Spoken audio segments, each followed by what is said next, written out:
It's about to go down. Guys, today's video is something very different. This is an interview, a deep dive interview with Laurence Harvey, who is from Human Centipede 2 and 3. I love doing these deep dive interviews, and I know a lot of you guys found me from my Terrifier Art the Clown deep dive. And if you haven't seen any of my other deep dive interviews, please check them out down below. I've left a playlist. But this one it was so much fun to make. I really hope you guys enjoy it, and without further ado, here is Behind the Villain.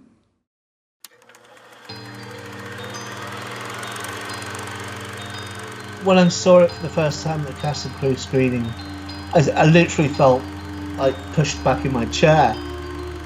You get somebody come up to you and say, you know, I was so afraid to come up and talk to you. It's such a relief to find you're normal. This generation growing up now, part two, it's kind of become that generation's Texas Chainsaw Massacre.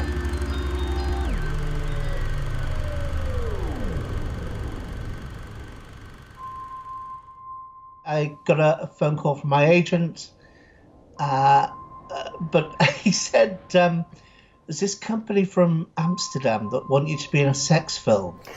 And I've turned them down. I said, well, why would they approach me? And I don't know. So I said, what's the company? Six Entertainment. What was the project they were looking for? The Human Centipede 2. And I said, all right, okay, call them back. I'd heard of the Human Centipede.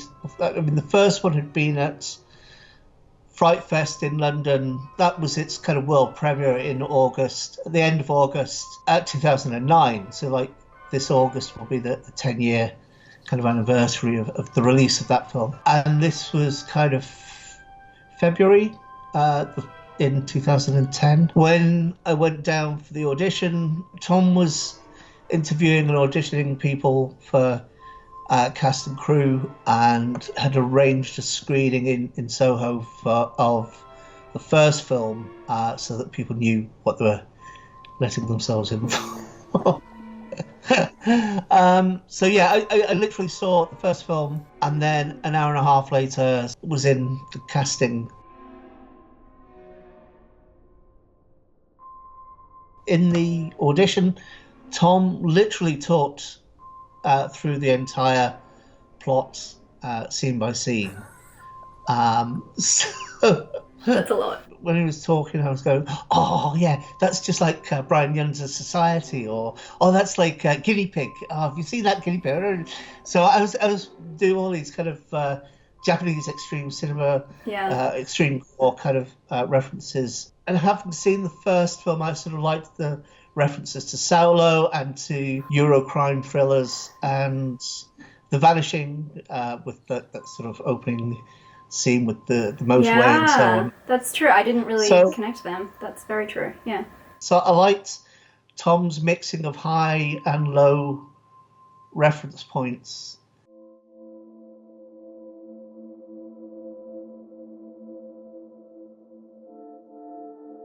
Your character, he doesn't have any dialogue, and it's all very emotional, and very close up as well, very raw. How do you get into that? Me and Tom had talked quite a bit about what Martin's background was and his emotional state. And you know, originally Martin was going to have lines, but then in the audition, I sort of impressed Tom with not speaking, because he was saying try and speak as little as possible. Tom kind of liked the fact that I could communicate so much without speaking. So when I got the script, there was absolutely no lines, apart from the very end, which isn't in the film. We shot a slightly different ending, but... Oh, okay. I did not know that. So yeah, you just go through the script and then plot Martin's kind of emotional and psychological journey through each scene. Obviously, we weren't going to shoot exactly in order, or you never do. Yeah. So at the beginning and end of each scene, I sort of made a note of what psychological states Martin would be in at that time. Because Tom's Dutch and he's writing it in English, and it's his second language. It's full of kind of Dutchisms, and so he was telling the cast to improvise the dialogue rather than learn it as it was. What was the most difficult scene to kind of go through and I guess to shoot? Well, the rape scene, obviously, but that was. But it's more because you're concerned about the other actor. I mean, Emma is brilliant and was kind of up for anything, but at the same time, you don't want to hurt or upset somebody, Of course. But at the same time, you want to sort of go for it as well, in the sense of like making it look real or making it kind of feel intense, because it should feel intense. And also that was a pivotal scene because that's where, like, up until then, you can kind of see Martin as a kind of anti-hero and he's getting his revenge on society. So you can see Martin as being quite sympathetic up to a point, and then the rape is really where that action is the action that goes too far and should break the audience's sympathy. Martin's kind of reacting A to the person at the end, but also B to the centipede as a whole. I mean, he's created this thing and he wants to connect with it as well. So not only is it an action that goes too far, it's also an action where he tipped over into the kind of domineering megalomaniac kind of aspect of Dr. Heiter's character.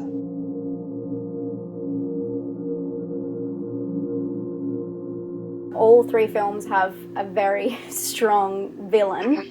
How was it switching from being the villain in number 2 to number 3, where you're kind of like the good guy-ish? Don't forget, Dwight is the one that comes up with the idea. Yeah, and but regrets it. In a way, he's more inhuman than Bill Boss. Oh, really? Because he sees it as just a financial problem, that it would be cheaper to do it, to put all the prisoners into a human centipede without thinking of the human costs. I mean, Tom, when he was writing Human Centipede 3, had very much had in mind the idea of the final solution and the architects of that. And it was the kind of logistics of the Third Reich that enabled the final solution to be put into effect, or designed the final solution. It wasn't just Hitler's hate and the hate that he aroused towards the Jews in Nazi Germany. It was the actual logistical solution that created the concentration camps and the Holocaust. So it was kind of echoes of that. Obviously, you can see the regret in him and his character, especially towards the end, where with other characters you don't get that at all. He's kind of the softest. He's the weakest. He's not necessarily softest.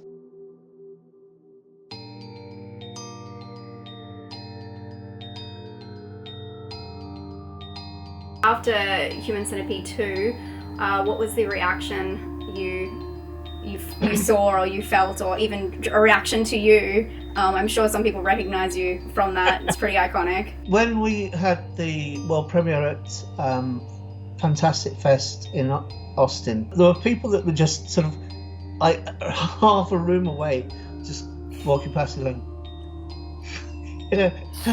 and like after like several hours, like you get somebody come up to you and say, I was so afraid to come up and talk to you, but I've seen you talking to other people and you seem quite nice, but you were so scary.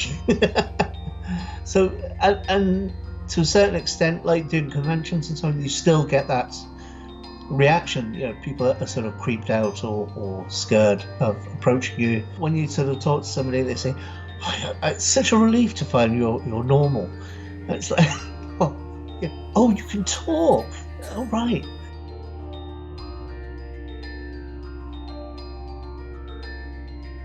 What do you think about the lack of political correctness within the Human Centipede films. I think that's part of Tom's style, you know. I mean, his public persona is very much that of a showman and very kind of politically incorrect. It's a kind of infantile sort of delight and glee in being politically incorrect in the tone of his, or in a lot of the things that happen in his films.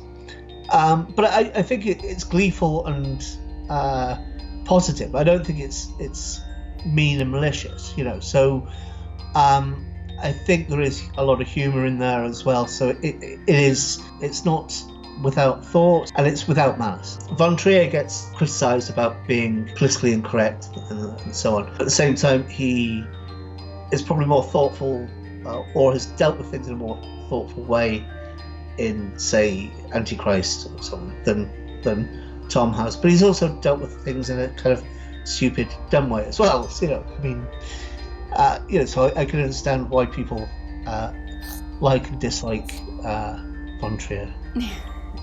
God, I hate Dancer in the Dark. You hate Dancer in the Dark? How do you hate Dancer in the Dark?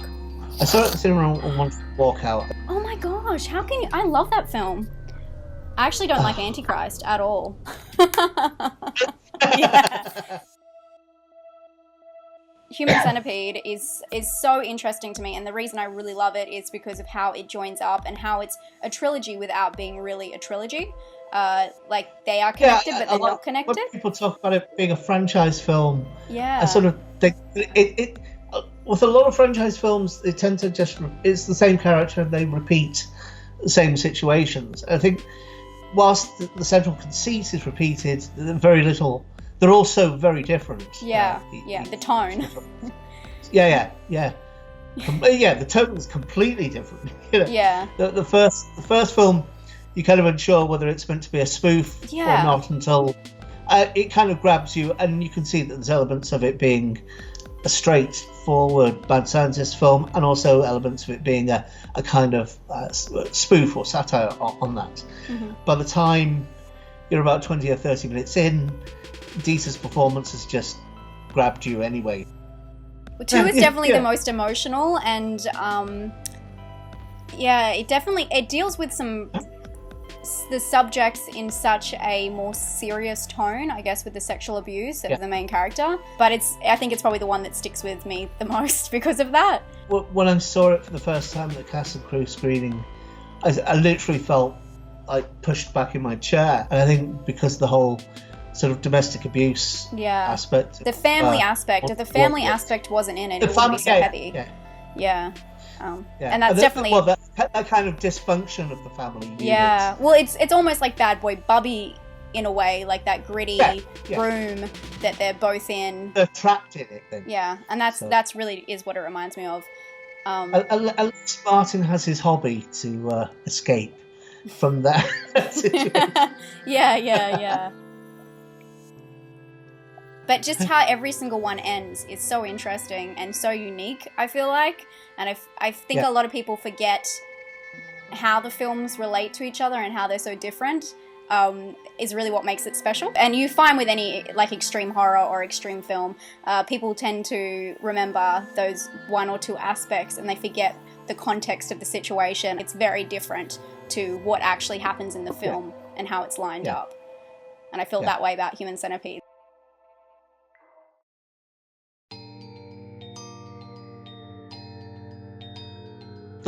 This generation growing up now, part 2, it's kind of become that generation's Texas Chainsaw Massacre. When I was a kid, and it was the kind of video nasties era, people would be talking about it in the school playground. People would be claiming to see it when they hadn't, and so on, or saying that it was much worse than it actually was, and so on. Although Human Centipede 2 is pretty extreme. Yeah, so, it is very extreme. Yeah. And then part 3 is the comedy. It's a kind of very un-PC comedy, and it features Dieter Laser doing avant-garde theatre acting. Yeah, screaming a lot, shouting a lot. In this film that's kind of is trying to be like a cheap Hollywood film. I feel like you might be desensitized a little bit. Because you're saying that the second one's quite charming, the third one's really funny. So I have seen it a few times. Yeah, I bet.